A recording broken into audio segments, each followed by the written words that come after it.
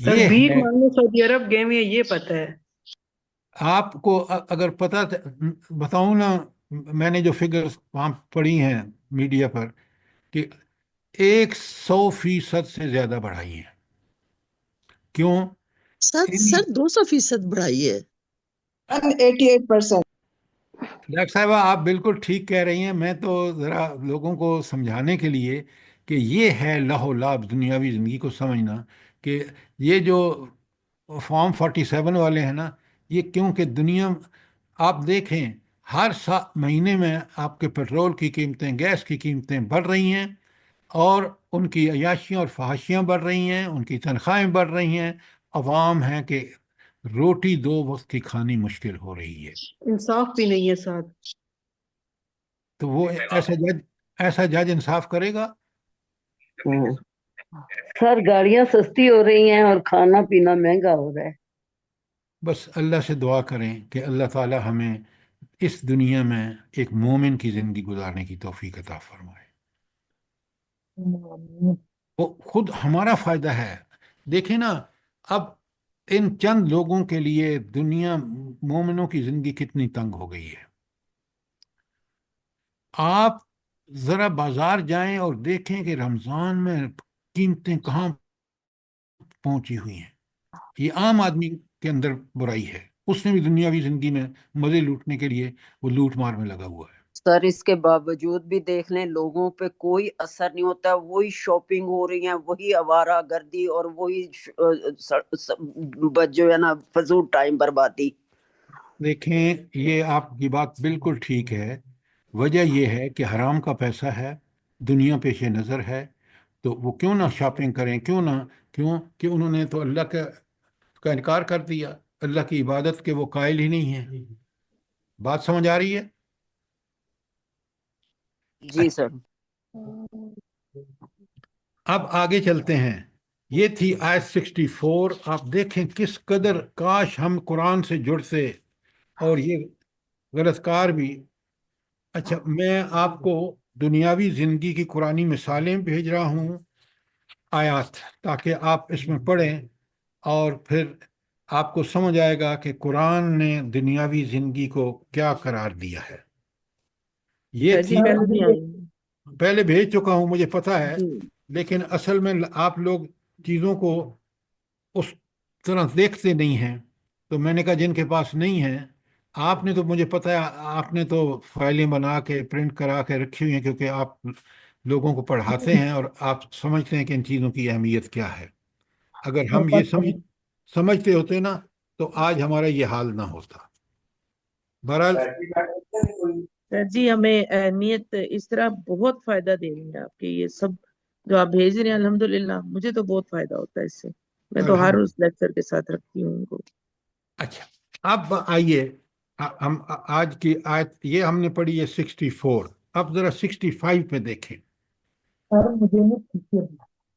اللہ تعالیٰ فرماتے ہیں فَإِذَا رَقَبُوا فِي الْفُلْكِ دَعَوُا اللَّهَ مُخْلِصِينَ لَهُ الدِّينَ، جب یہ لوگ کشتی میں سوار ہوتے ہیں تو اپنے دین کو اللہ کے لیے خالص کر کے اس سے دعا مانگتے ہیں۔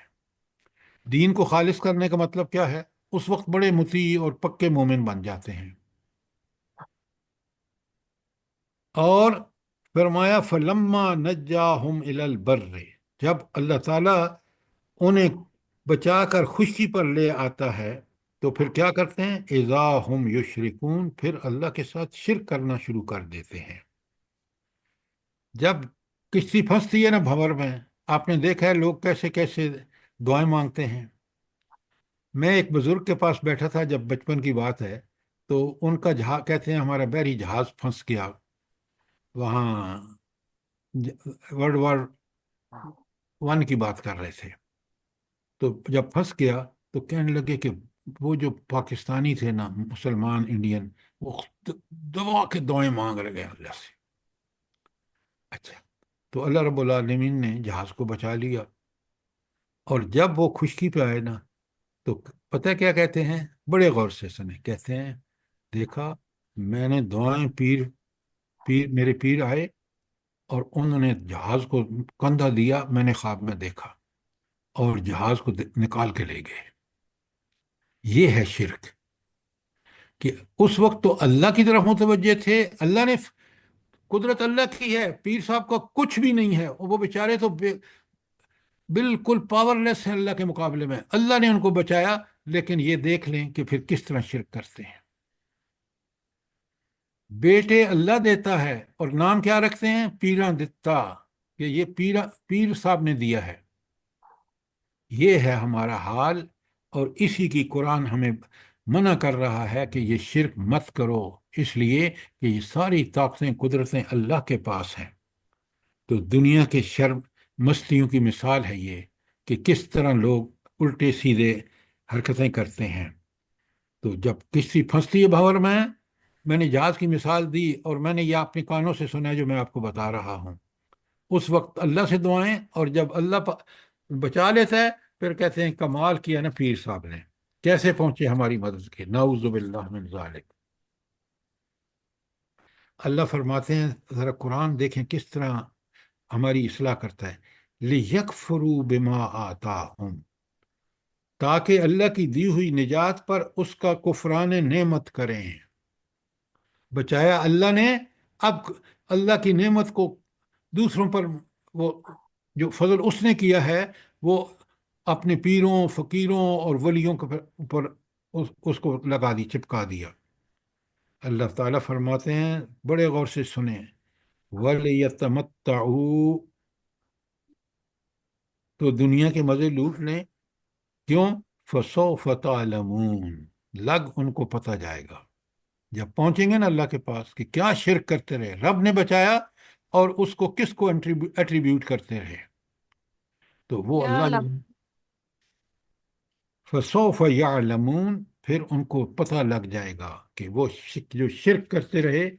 لہٰذا یہ دنیا کی سرمستیوں کی مثال اللہ نے کشتی کے مسافروں سے دی، جو سبزگار ہوا میں سفر کو یوں مگن ہوتے ہیں، اور جو ہی وہ پھنستے ہیں تو کس طرح اللہ تعالیٰ سے دعائیں کرتے ہیں، اور جب اللہ تعالیٰ نجات دیتا ہے تو کس طرح۔ یہ تھا سابقہ آیات میں ہمارے سامنے، اور آیت 67 میں فرمایا، سر جو آپ نے پی ڈی ایف بھیجا مجھے نہیں ملا، کیا چیز؟ جو پی ڈی ایف آپ کہتے ہیں نا میں نے بھیجا ہے وہ مجھے نہیں میں ملا۔ نے بھیجنا ہے، آپ سے کہا میں بھیجوں گا آپ کو۔ ٹھیک ہے۔ اچھا، اب آیت 67 میں سنیں، یہ اس وقت کافروں کو، اس مکے والوں کو، اور آج ہر قسم کے کافروں کو قیامت تک کے لیے اللہ کہتے ہیں اولم یرو، کیا انہوں نے کبھی غور نہیں کیا، کبھی انہوں نے دیکھا نہیں، ان جعلنا حرمن آمنا، کہ ہم نے حرم کو امن کی جگہ بنایا، والناس من حولہم، اور اس کے ارد گرد سے لوگوں کو اٹھایا جا رہا ہے۔ حرم کی حدود، کیونکہ حضرت ابراہیم علیہ السلام کے زمانے سے حرم ڈکلیئر کریں گے حرمت والی امن والی جگہ، تو وہاں صورتحال یہ تھی کہ کوئی لڑائی جھگڑا نہیں ہوتا تھا۔ اگر کسی کے باپ کا قاتل بھی وہاں پہنچ جاتا تھا تو حرم کی حدود میں پھر اس سے بدلہ نہیں لیتے تھے۔ تو اللہ کہتے ہیں کہ دیکھیں یہ رب کا کرم دیکھیں کہ جس نے اس مکہ اور ارد گرد کے علاقے کو حرم بنا دیا، اور اس کی وجہ سے یہ کتنے مستفید ہو رہے ہیں مشرکین مکہ، کہ رب نے کیونکہ اس کو حرم قرار دیا ہے، اور اس کی وجہ سے ان کو باہر کتنا عزت کی نگاہ سے دیکھا جاتا ہے، کس طرح ان کو ملتی ہیں وہ مرآت جو باہر جا کے کاروبار کرتے ہیں، اور خود یہاں سال بھر کاروبار ہوتا رہتا ہے۔ افبالباطل یؤمنون نعمت اللہ یکفرون، تو پھر کیا یہ لوگ باطل کو مانتے ہیں اور اللہ کی نعمتوں کی ناشکری کرتے ہیں؟ کتنی بڑی ناشکری ہے، ذرا دیکھیں۔ آپ کو پتہ ہے کہ ایک آیت پیچھے گزر چکی ہے کہ یہ تو کہتے تھے کہ اگر ہم نے اس نبی کا کہنا مانا نا تو یہ جو ہم یہاں ہم مشکل میں پھنس جائیں گے۔ سر جی کیوں؟ یہی الفاظ تھے نا کہ ہم اچک لیے جائیں گے، وجہ تخطف جی نتخطف، ہم اچک لیے جائیں گے۔ تو اللہ کہہ رہے ہیں کہ بدبختو، تم سوچو تو صحیح، جس حرم کی وجہ سے تمہیں یہ سکون، اطمینان، تجارتی مفادات، خود یہاں تجارت مل رہی ہے، وہ کس اللہ ہی کے احکامات کی وجہ سے ہے۔ تو آپ نے دیکھا کہ ایسے لوگ کس پر ایمان لاتے ہیں؟ باطل پر۔ حق پر اگر ایمان لاتے تو نبی کریم صلی اللہ علیہ وسلم کی دعوت برحق تھی۔ کیوں؟ دعوت دینے والے اللہ جس نے نبی کریم صلی اللہ علیہ وسلم کو مبعوث فرمایا، وہ خود حق ہے، وہ اس کا فرمان حق ہے، ہر فرمان۔ تو اس کو چھوڑ کر یہ باطل پر ایمان لاتے ہیں۔ اللہ فرماتے ہیں من ازلم، اس شخص سے بڑا ظالم کون ہوگا، ممن افترا علی اللہ کذبا، جس نے اللہ تعالیٰ پر جھوٹ باندھا۔ یہ اللہ پر جھوٹ باندھنے کا مطلب کیا ہے بھلا؟ مثال دیجئے۔ سر یہ جو اللہ کے ساتھ شرک کرتے ہیں۔ نہیں، وہاں مکے والے جو تھے نا، وہ کیا کر رہے تھے؟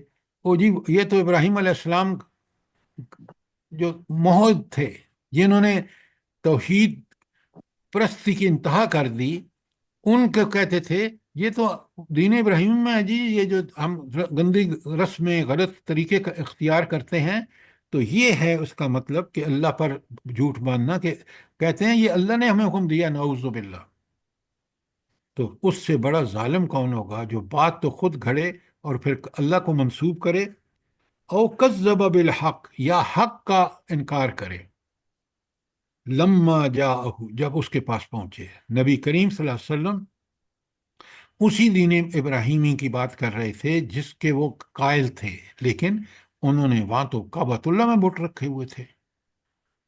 آج اپنے مسلمانوں کو دیکھ لیں یہاں کہ ہم دعویٰ ایمان کا اور سارے اعمال ایمان کے خلاف۔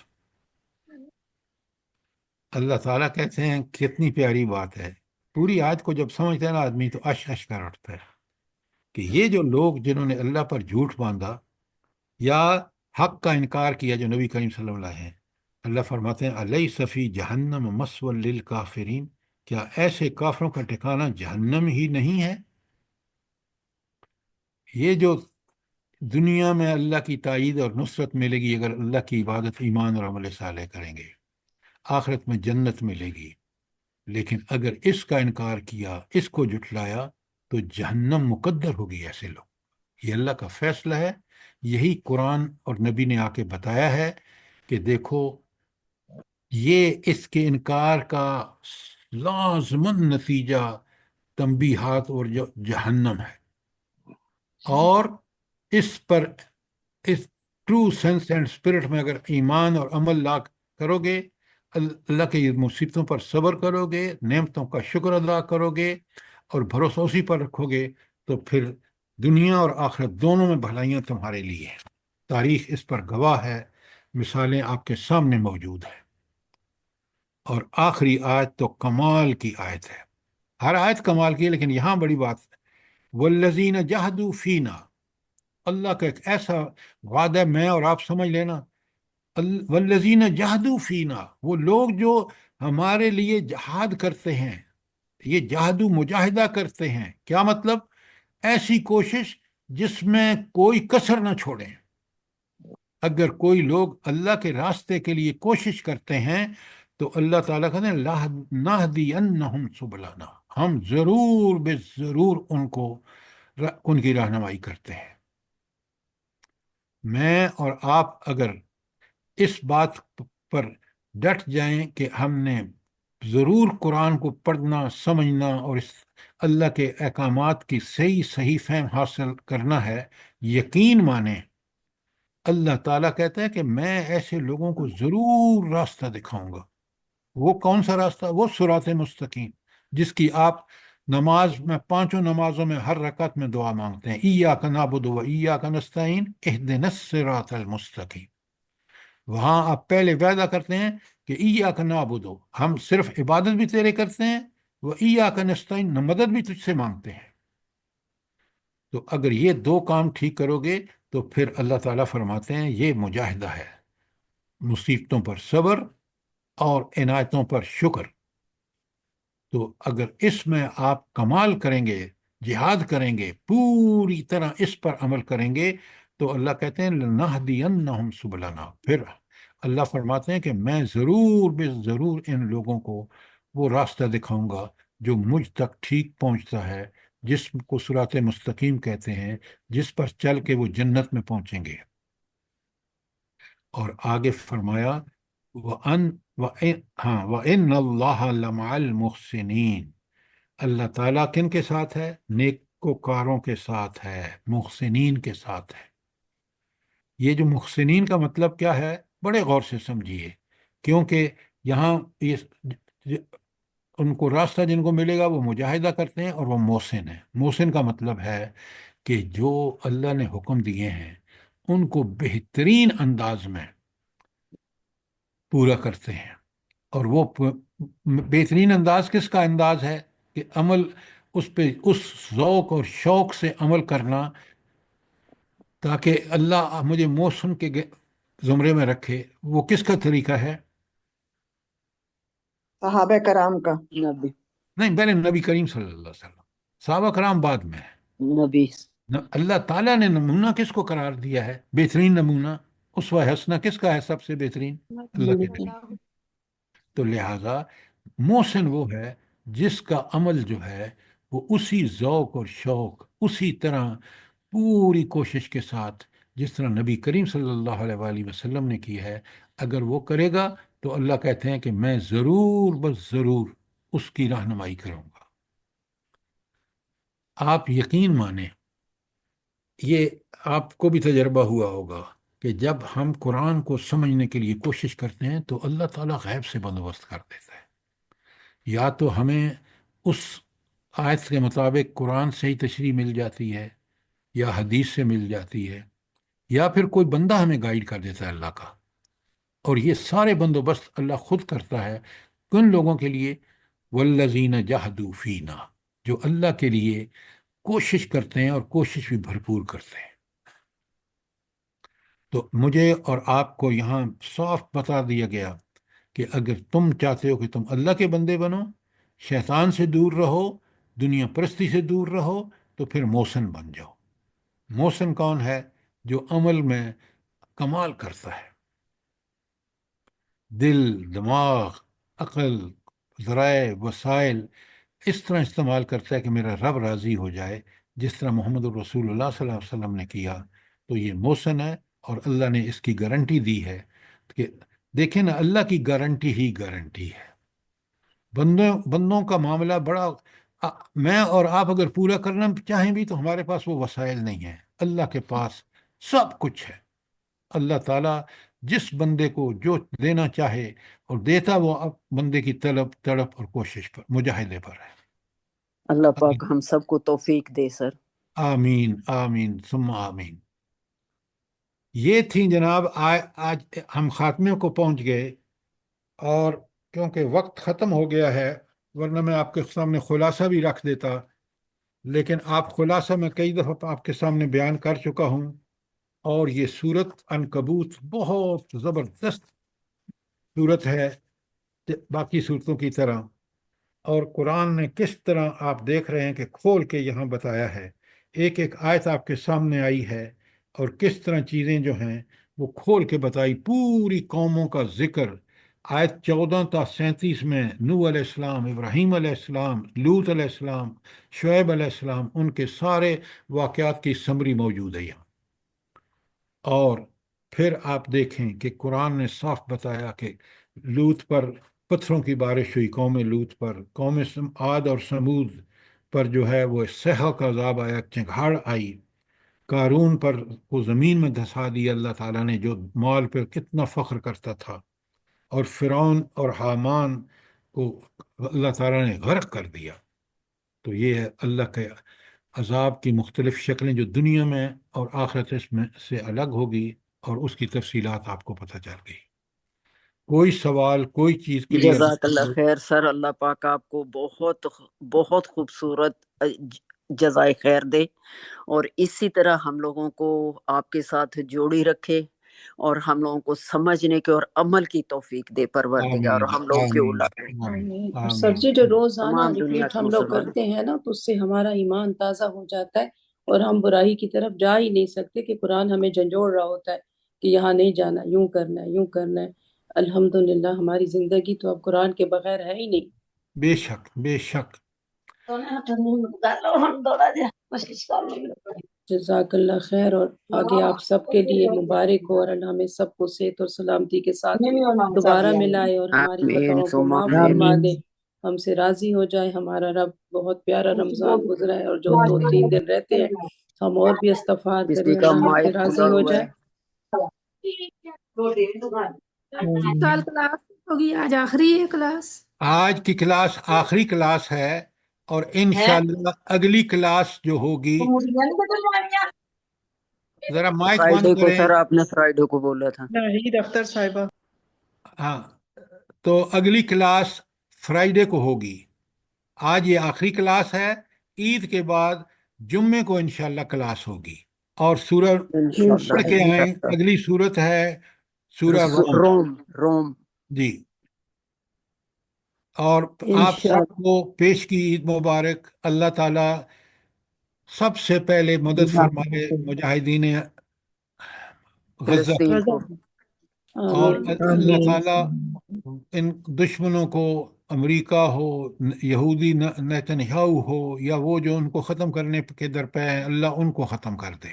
آمین ثم آمین۔ سر جی ایک غرق کر سوال دے ہے، پروردگار۔ سر جی نیتن یاہو کو بد دعا دے سکتے ہیں موت کی، کہ مر کمال جائے تو سارا سلسلہ ہی ختم ہو جائے؟